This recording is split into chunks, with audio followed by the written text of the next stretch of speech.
परीक्षित ने प्रश्न किया शुकदेव से फिर से। परीक्षित ने कहा कि गुरुदेव, आपने मुझे विराट का ध्यान सिखाया, ये सृष्टि के बारे में मैं कुछ जानना चाहता हूं। ये सृष्टि का निर्माण किसने किया, कब किया, कैसे किया? आप कृपया मुझे बोध कराइए। उस प्रश्न को सुनकर शुकदेव जी बड़े प्रसन्न हुए। शुकदेव ने कहा कि परीक्षित, तुम्हारा प्रश्न ये वाला भी अति उत्तम है। ये प्रश्न बहुत वर्ष पहले, कई युग पहले देवर्षि नारद ने अपने पिता ब्रह्मा से किया था। नारद ने पूछा ब्रह्मा जी से कि पिताजी, आपको सृष्टिकर्ता कहते हैं, आपने ये जो संसार बनाया, क्या ये अपनी शक्ति से बनाया या आपके पीछे भी कोई है, शक्ति है? तो ब्रह्मा जी ने उत्तर में कहा, अरे नारद, मैं तो घर का मेन स्विच हूं, पावर हाउस कोई और है। उसके द्वारा नियुक्त किया गया मैं ब्रह्मा सृष्टि करता हूं। सृजामि तन्नियुक्तो हम हरो हरति तद्वशः। और उसके वशीभूत होकर शंकर जी महाप्रलय करते हैं, वो पावर हाउस है। तो ब्रह्मा जी ने अपनी कथा सुनाई। ब्रह्मा जी ने कहा कि मेरा जब जन्म हुआ एक कमल के फूल पर, तो उस समय संपूर्ण संसार मात्र शक्ति के समुद्र के समान था। तो मैं उसे देखकर सोचने लगा, मैं हूं कौन, मैं यहां पर क्यों पैदा हो गया हूं, मेरे जीवन का रहस्य क्या है? वो फूल की नाल में मैं प्रवेश करने लगा और सहस्र वर्षों तक घुसता गया, उसका कोई अंत नहीं पाया। वो उसका प्रारंभ भगवान से था, मैं पहुंच ही नहीं पाया। मैं वापस आया। वापस जब आया और बैठा, तो ये समुद्र की लहरों की आवाज आ रही थी, तप तप तप। मुझे संकेत मिला कि तपस्या करो और तुमको मार्गदर्शन मिलेगा। मैं तपस्या में बैठ गया और तपस्या के परिणाम स्वरूप भगवान नारायण ने मुझे दर्शन दिए। तो नारायण ने मेरे हृदय में चतुश्लोकी भागवत प्रकाशित की।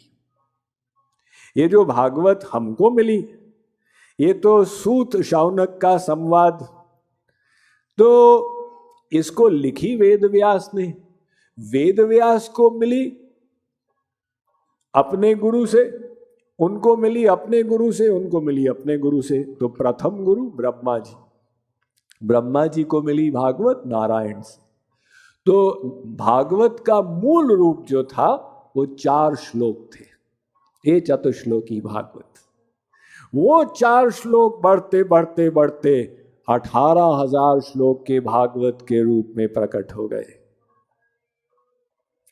तो वो 4 श्लोक जो ब्रह्मा जी को मिले, ये चतुश्लोकी भागवत कहते, जैसे प्रथम श्लोक अहमेवा समेवाग्रे नान्यद्यत् सदसत्परम पश्चादहम यदेतच्च यो वशिष्येत सोऽस्म्यहम्। कहते हैं, भगवान कह रहे हैं, ब्रह्मा जी, ये जो भी संसार है ये मेरा ही रूप है। संसार में जो प्रकट है ये मेरा ही रूप है।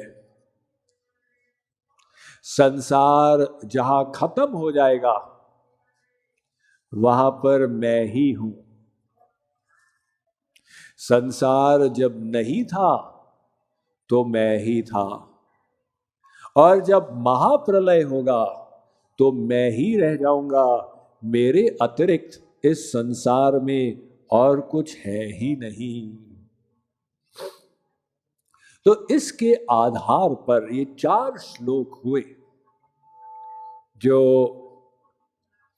भगवान ने ब्रह्मा जी को सुनाए।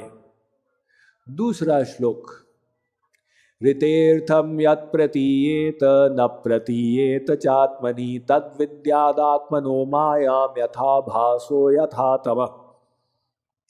बड़ा सुंदर श्लोक। ये श्लोक कहता है कि भगवान की शक्ति से ही माया की अनुभूति होगी, किंतु माया की अनुभूति बिना भगवान के ही होगी।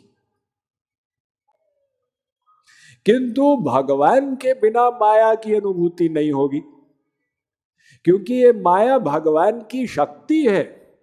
माया के प्रेरक भगवान ही है। जैसे मान लो ये कपड़ा है, ये कपड़ा जड़ है। जैसे माया जड़ है ना, कपड़ा भी जड़ है। किंतु कपड़ा अब हिल रहा है। क्यों हिल रहा है?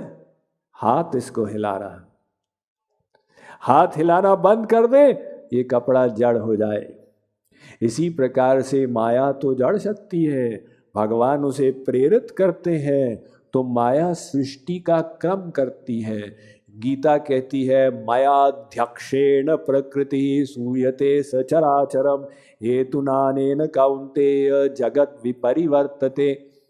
अर्जुन, मैं माया को गवर्न करता हूं, उसके माध्यम से सृष्टि करता हूं।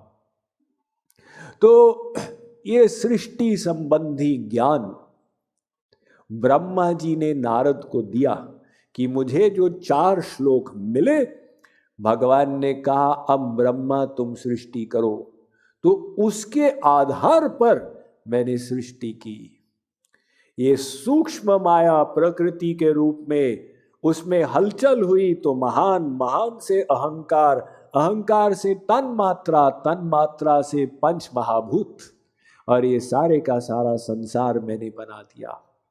तो नारद ने कहा महाराज, वो भगवान जिसकी शक्ति से आपने बनाया, उसके बारे में मुझे कुछ बताइए, मुझे भगवत ज्ञान कराइए। ब्रह्मा ने कहा नारद, ना हम न यूयम यदृतांगतिम विदुर्न वामदेव किमुता परे सुरा तन्मायया मोहित बुद्धयस्त्विदं विनिर्मितं चात्म संप्रचक्ष्महे। अरे नारद, उस भगवान को न तुम जान सकते हो, न मैं जान सकता हूं, न ये स्वर्ग लोक के देवी देवता, फिर सामान्य मनुष्य की गति ही क्या है। यानी ब्रह्मा जी कह रहे हैं कि भगवान को तुम अपनी बुद्धि से नहीं जान सकते, लेकिन भागवत के माध्यम से भगवान को जाना जाएगा, और भगवान को जानने के साधन भागवत ही हमारे सामने रखेगी।